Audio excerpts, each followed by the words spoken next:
MOOCs? How can they help teachers like you? MOOCs are massive open online courses. In other words, they are online courses that anyone can take. MOOCs have very large numbers of students, and they offer students the flexibility to study on their own time. MOOCs have a variety of learning components. They include discussions, forums, videos, assessments, and other activities. You can find a MOOC about almost any subject, including the English language and English language teaching. Canvas, Coursera, and FutureLearn all offer MOOCs for professional development. You can often earn a certificate when you complete a MOOC successfully. In addition to completing MOOCs, there are other ways that you can use these courses to support your teaching. You can find content and materials for use in your classroom in MOOCs that are open educational resources.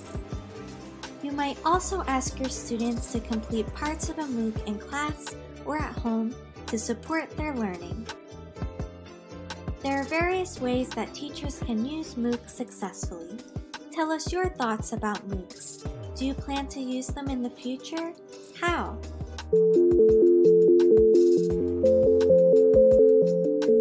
It's about connections. Anyone can participate. Learning, working, collaborating. Locally, globally, universally. MOOCs are a game changer for higher education.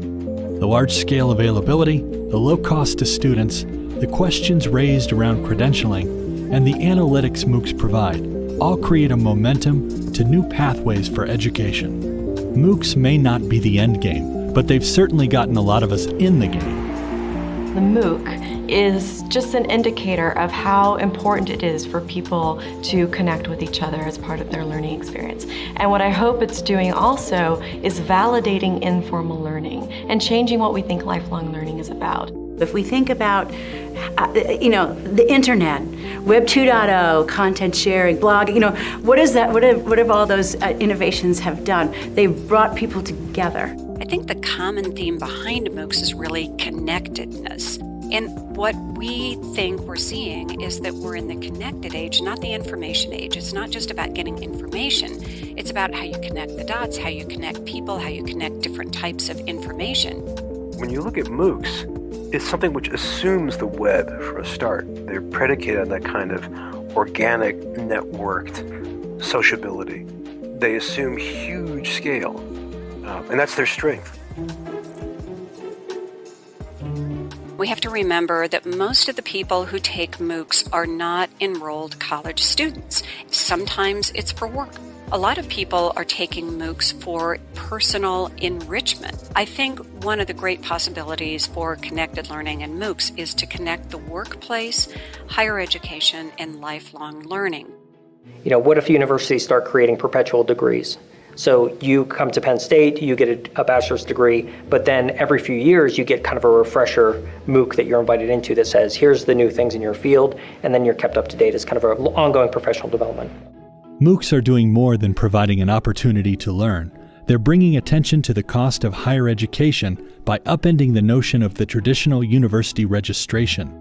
MOOCs are helping presidents and provosts pay attention and understand the shift in connectivity and delivering online education to consumers through information technology.